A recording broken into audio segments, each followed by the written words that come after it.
Good morning to all. तो चलिए आज हम शुरू करेंगे अपना नया चैप्टर। तो आपका यह है चैप्टर नंबर 3। चैप्टर का नाम है वैद्युत विभव। अगर आप लोग को याद होगा तो आप लोगों ने हाई स्कूल में वैद्युत विभव के बारे में पढ़ रखा है। तो ध्यान रखिएगा, ये आपका चैप्टर 3 है जिसका नाम है वैद्युत विभव। टॉपिक शुरू करते हैं। वैद्युत विभव जब आप हाई स्कूल में आप पढ़ते थे तो आप लोगों ने इसमें पढ़ा था कि एकांक धन आवेश को अनंत से किसी बिंदु तक लाने में किया गया कार्य वैद्युत विभव कहलाता है। इसी थ्योरी को क्योंकि अब आप बड़ी क्लास में आए तो एक स्तर हम लोग आगे बढ़ाएंगे। तो जैसे ही हम एक स्तर आगे बढ़ते हैं इसकी डेफिनेशन में थोड़ा सा चेंज आ जाता है। हम कुछ पॉइंट जोड़ देते, जैसे स्टार्टिंग में हम जोड़ देंगे किसी वैद्युत क्षेत्र में एकांक परीक्षण धन आवेश को अनंत से किसी बिंदु तक लाने में किया गया कार्य वैद्युत विभव कहलाता है। ये आपकी हो गई थ्योरी। फॉर्मूला आपको पता ही है, V बराबर W/Q पढ़ते हैं। परीक्षण आवेश है तो परीक्षण आवेश को Q0 से रिप्रेजेंट करते हैं, ये भी आपको पता है। अगर हम बात करें इसके मात्रक की तो विभव का मात्रक होता है वोल्ट, या फॉर्मूले वाइज चलें तो आपका W/Q0 मतलब जूल अपॉन कूलाम। ये इसके दो मात्रक हुए, दोनों मात्रक ध्यान रखिएगा। अब बात आती है इसकी विमा की। तो मुझे V की विमा निकालनी है बराबर W की विमा और बट्टे Q की विमा यानी आवेश की विमा। W कार्य की विमा आप लोगों ने पढ़ रखी है, mL² और T की पावर आपका होता है -2 वहाँ, और बटे में आपका आ गया Q की विमा। तो Q की विमा आप लोग जानते हो 80 होता है, Q बराबर IT। फॉर्मूला होता है I मतलब एम्पियर, उसकी विमा A, और T मतलब टाइम, उसकी विमा T। इसको ऊपर लेके गए तो हो गया आपका mL²। A की पावर नीचे से ऊपर आई तो -1 और T -2 पहले ही से ऊपर में था, एक T और आया इसीलिए हो गई -3। तो ये इसकी विमा है, इम्पॉर्टेंट है, याद रखिएगा। फिर से एक बात करें तो वैद्युत विभव जो है आपका, ये एक आपकी अदिश राशि है, यानी इसमें चिन्ह मैटर करेगा, पॉजिटिव है या निगेटिव है ये साइन मैटर करेगा, ना कि ये बात मैटर करेगी कि आपका जो वैद्युत विभव है इसकी दिशा क्या है। इसमें हम दिशा की ज़रूरत नहीं है, जो टर्म है उसकी ज़रूरत होगी, और साथ में हम उसका मात्रक देखेंगे। तो चलिए चलते हैं अगली लाइन पर। तो अगला आपका है वैद्युत विभवांतर। अब वैद्युत विभव और विभवांतर दोनों का फॉर्मूला सेम होता है, दोनों के मात्रक सेम होते हैं और दोनों की विमा भी आपकी सेम होती है। चेंज क्या है? विभवांतर यानी इसमें विभव का अंतर। अगर पहले विभव की जब हम बात करते हैं तो हम कहते हैं अनंत से किसी बिंदु तक लाने में किया गया कार्य, और जब विभवांतर की बात करते हैं हम तो कहते हैं एक बिंदु से दूसरे बिंदु तक, यानी दो बिंदुओं के बीच की बात हो रही है। तो जब दो बिंदुओं के बीच की बात करेंगे तो हम उसको कहेंगे विभवांतर। तो थ्योरी में लिखा है किसी वैद्युत क्षेत्र में एकांक परीक्षण धन आवेश को एक बिंदु से दूसरे बिंदु तक ले जाने में किया गया कार्य उन बिंदुओं के मध्य वैद्युत विभवांतर कहलाता है। सेम फॉर्मूला, मात्रक भी सेम और विमा भी सेम। चलते हैं अगले टर्म पर। अगला आपका जो है ये आपका बड़ा डेरिवेशन है, आपका 5 नंबर का क्वेश्चन बनता है। ये आपका कह देता है कि किसी वैद्युत क्षेत्र में, अभी है आपका टॉपिक, हाँ ये रहा आपका टॉपिक, कह रहा है कि किसी बिंदु आवेश के कारण वैद्युत विभव बताना है आपको। तो इसके लिए सबसे पहले आप फिगर देखिए, फिगर में क्या क्या चीज़ें वो पहले समझ लीजिए, फिर उन्हीं बातों को हम आगे डिफाइन कर देंगे। तो सबसे पहले आप देखिए ये बिंदु O पर आपका आवेश रखा है। क्या आवेश रखा है? Q आवेश रखा है, यहाँ पर ये रखा। इससे अनंत से दूसरे आवेश को लेकर आना है। कहाँ लेकर आना है? तो वो पता करने के लिए हमने माना है इस +Q आवेश से R दूरी पर एक बिंदु है P, जहाँ हमें वैद्युत विभव ज्ञात करना है। तो हम करते क्या हैं, हम अनंत से किसी आवेश को लेकर आए, अनंत से लेकर आए इस तरह, और ला के पहले कहाँ रख दिया? बिंदु A पर रख दिया। फिर A से उसको धीरे धीरे और खिसकाएंगे और R पर यानी बिंदु P तक लाने का प्रयास करेंगे। बिंदु A की दूरी कितनी है आपकी? X। अब इस बात को समझिएगा, हम लोग इसको लगाएंगे कैसे। हम अनंत से लेकर आने तो हम ये पता नहीं कर सकते अनंत कहाँ है, तो हम मान लेते हैं कि पहले बिंदु A पर है और बिंदु A से हम P पर लाने का प्रयास कर रहे हैं। और जब इंटीग्रेशन करेंगे, जब लिमिट रखेंगे, तो वहाँ हम लिमिट इस हिसाब से रख देंगे कि हम लिमिट अनंत से R तक की ले लेंगे। ये काम हम इतना कर देंगे। तो अभी इसी सारे पॉइंट को हम लोग थ्योरी में देख लेते हैं। तो देखिए जैसा कि आपका थ्योरी में लिखा हुआ है कि माना +Q कूलाम का एक बिंदु आवेश के परावैद्युतांक वाले माध्यम में बिंदु O पर स्थित है, फिगर में दिख रहा है। O से R दूरी पर एक बिंदु P है जहां हमें वैद्युत विभव ज्ञात करना है, वो भी दिख रहा है। आगे हमने लिखा इसके लिए परीक्षण आवेश को अनंत से बिंदु P तक लाने में किए गए कार्य की गणना करनी होगी।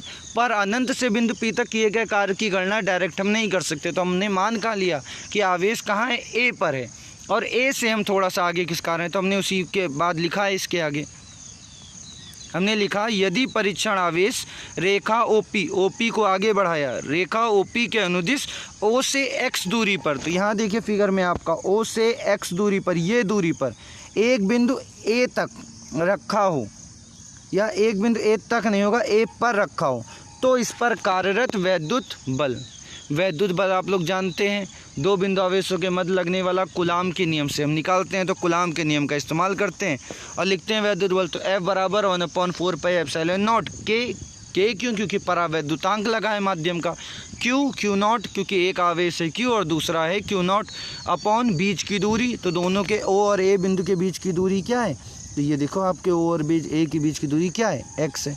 तो एक आवेश ये है, एक आवेश ये, इन दोनों के बीच कितना बल लग रहा है वो हम लोगों ने यहाँ पर निकाल लिया। अब बल क्यों निकाला, क्योंकि हमको निकालना क्या है, कार्य, और कार्य निकालने का मात्र एक तरीका होता है, और वो तरीका आपका है कि हम W बराबर क्या लगा दें, कार्य बराबर बल गुणे विस्थापन, यानी W बराबर आपका F इंटू dr लगाएं, एक ही फॉर्मूला, तो इसीलिए हमने F का इस्तेमाल किया। अब कितना खिसकाया उसके हिसाब से हम गुणा कर देंगे तो आपका कार्य निकल आएगा। तो अगले पेज पर चलते हैं। तो यहाँ हमने परीक्षण आवेश को अल्प दूरी dx विस्थापित करने में किया गया कार्य या किया गया अल्प कार्य कितना होगा, dw होगा, dw बराबर F इंटू माइनस dx। अब दो चीज़ें यहाँ पर, एक तो कार्य बराबर बल गुणे विस्थापन से ये फॉर्मूला लिखा गया है, पहली बात। दूसरा, ये dx जो है ये माइनस में क्यों लिया गया है, इस बात को समझने के लिए हमको फिर से चलना पड़ेगा पिछले पेज पे फिगर समझने के लिए। यहाँ पर देखिए ये दोनों आवेश कैसे हैं, धन आवेश है। धन आवेश है तो एक दूसरे को प्रतिकर्षित करेंगे, दूर भेजेंगे। ये इस पर फोर्स लगाएगा इस दिशा में और ये इस पर फोर्स लगाएगा इस दिशा में, दोनों एक दूसरे को दूर भेजने का प्रयास करेंगे, क्योंकि आपको पता है कि इक्वल चार्जेस जब होते हैं तो एक दूसरे को डिस्ट्रैक्ट करते हैं, रिपल करते हैं, प्रतिकर्षित करते हैं, तो दूर भेजने का प्रयास। पर हम लेके कहाँ आ रहे हैं, उसको आगे लेकर आ रहे हैं, यानी हम बल के विरुद्ध कार्य कर रहे हैं। बल दूसरी दिशा में है और विस्थापित हम दूसरी दिशा में कर रहे हैं, इसीलिए विस्थापन में हमने क्या चिन्ह लगाया है, माइनस dx का, कि हम विपरीत दिशा में विस्थापित कर रहे हैं। बल कोशिश करता है बाहर भेजने का, पर हम उसको अंदर लेकर आ रहे हैं। तो dw बराबर F इंटू माइनस dx। अब W बराबर क्या होगा, dw F का मान पिछले वाले समीकरण से उठाकर यहाँ पर रख दिया। अब अगर W बराबर परीक्षण आवेश को अनंत से बिंदु P तक लाने में क्या होगा, आपको बताया था इंटीग्रेशन करते समय लिमिट ऐसी रख देंगे कि हम कहाँ से लेकर आए, अनंत से R तक, तो हमने यहाँ पर लिमिट रख दी। तो W बराबर इंटीग्रेशन कहाँ से शुरू किया, अनंत से, कहाँ तक लेकर आए, R तक, तो लिमिट रख दी अनंत से R, dw इंटीग्रेशन लिमिट के साथ और W का मान पूरा लिख दिया। अब इंटीग्रेशन किसके सापेक्ष हो रहा है, तो इसमें अगर आप देखें इस वाली वैल्यू में तो dx लिखा है पीछे, नहीं, इंटीग्रेशन x के सापेक्ष हो रहा है, तो x वाले टर्म को अंदर रखेंगे और बाकी सब टर्मों को भेज देंगे बाहर। तो W बराबर आ गया माइनस Q0 अपॉन 4πε0 के, इंटीग्रेशन लिमिट लगी हुई है 1/x² dx। अब इसको 1/x² को अगर हम ऊपर लेके जाएं तो हो जाएगा x की पावर -2। इंटीग्रेशन का फॉर्मूला आपको याद होना चाहिए, इंटीग्रेशन हमने पढ़ा था, अगर x की पावर n dx का, x की पावर n dx का अगर हम लोग इंटीग्रेशन करते हैं तो पावर एक बढ़ जाती है, यानी x की पावर हो जाती है n+1, और वही पावर कहाँ आ जाती है, बटे में। दोबारा लिख के बता देते हैं, अगर आप कभी भी इंटीग्रेशन करते हैं x की पावर n dx का, तो जो इसका रिज़ल्ट होगा वो x की पावर में 1 बढ़ जाएगा और जो पावर होगी वही आ जाएगी बटे में। तो यहाँ पर देखें कितना, x की पावर -2 है, -2 है, 1 बढ़ जाएगा, -2 में 1 जोड़ दो, बचेगा कितना, -1। तो आपकी वैल्यू कितनी बच गई, x की पावर -1, और जो पावर है वही बटे में, तो -1 बटे में भी। अब एक माइनस जो dx वाला था वो हम बाहर लेके चल रहे हैं, और एक माइनस बटे में और आ गया, तो माइनस माइनस का गुणा क्या हो जाएगा आपका प्लस हो जाएगा, तो वो चीज़ हमने आगे यहाँ पर लिख दी कि W बराबर हो गया Q0 अपॉन 4πε0 के, और क्योंकि पावर -1 है तो उसको क्या करेंगे, बटे में ले आएंगे तो पावर 1 हो जाएगी, तो 1/x लिमिट हो गई इन्फिनिटी से r तक। पहले अपर लिमिट रखेंगे यानी रखेंगे r, फिर x की जगह पर लोअर लिमिट रखेंगे यानी इन्फिनिटी। लिमिट रखना आपको पता होगा, पिछली बार बहुत सवाल इस तरह किए थे। अपर लिमिट तो x की जगह रखा r, माइनस लोअर लिमिट तो x की जगह रखा इन्फिनिटी। 1/अनंत की अगर हम बात करें तो 1/अनंत होता है 0, तो पीछे वाला टर्म आपका क्या हो गया, 0 हो गया। जब 0 हो गया तो ये टर्म समझो हो गया गायब। जब गायब हो गया तो बचा जितना टर्म उतना ही हमने अगली लाइन में लिख लिया। तो W बराबर Q0 अपॉन 4πε0 के 1/r, इसको थोड़ा सही रूप में कर लिया तो 1/4πε0 के अलग और Q0 अपॉन r अलग। अब मुझे निकालना क्या है, विभव। तो वैद्युत किसी बिंदु P पर वैद्युत विभव बराबर क्या होगा, V/W/Q0। W का मान समीकरण से रख दिया, तो अब यही आ गया आपका W, और Q0 बटे में था, Q0 से Q0 क्या हो गया आपका, कैंसिल हो गया। Q0 कटा, Q बचा है आपका, Q0 आपका हो गया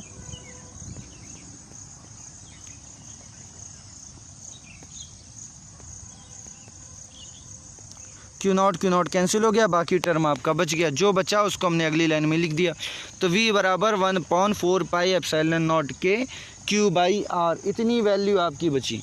इसमें कुछ चीज़ें आपको और ध्यान देनी है। एक तो आपका इस एक डेरिवेशन में 2 डेरिवेशन छुपे हुए हैं, अब वो दूसरा डेरिवेशन में बाद में हो सकता है कराऊं, या हो सकता है इसी में आप समझ लें। दूसरा डेरिवेशन है, अगर वो आपसे कह देता है कि किसी बिंदु आवेश के कारण स्थितिज ऊर्जा ज्ञात कीजिए। अगर स्थितिज ऊर्जा की बात कर दी तो आपको ये पता होगा कि स्थितिज ऊर्जा अगर आपसे जब भी क्वेश्चन कहता है निकालने को, तो हम स्थितिज ऊर्जा नहीं निकालते, हम निकालते हैं कार्य। और अंत में क्या कह देते हैं कि किया गया कार्य स्थितिज ऊर्जा के रूप में संचित होता है। तो यहाँ पर अगर आप ध्यान से देखो तो हमने कार्य निकाला है, ये जो इक्वेशन है ये कार्य की तो है।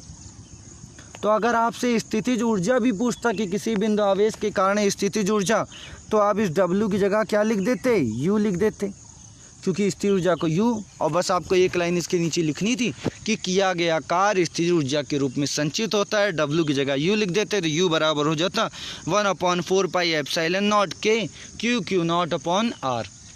तो ये 2 डेरिवेशन इसी तरह पूछे जाते हैं, या तो वैद्युत विभव पूछेगा तो भी ये डेरिवेशन, और अगर सिर्फ आपसे पूछता है स्थितिज ऊर्जा तो W तक जहाँ किया है उतना ही डेरिवेशन हम करते हैं और हमारा आंसर आ जाता है।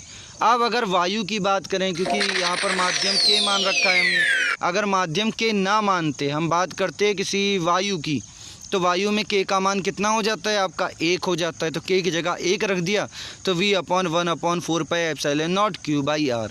तो चलिए आज के लिए इतना ही, फिर मिलेंगे अगली वीडियो में।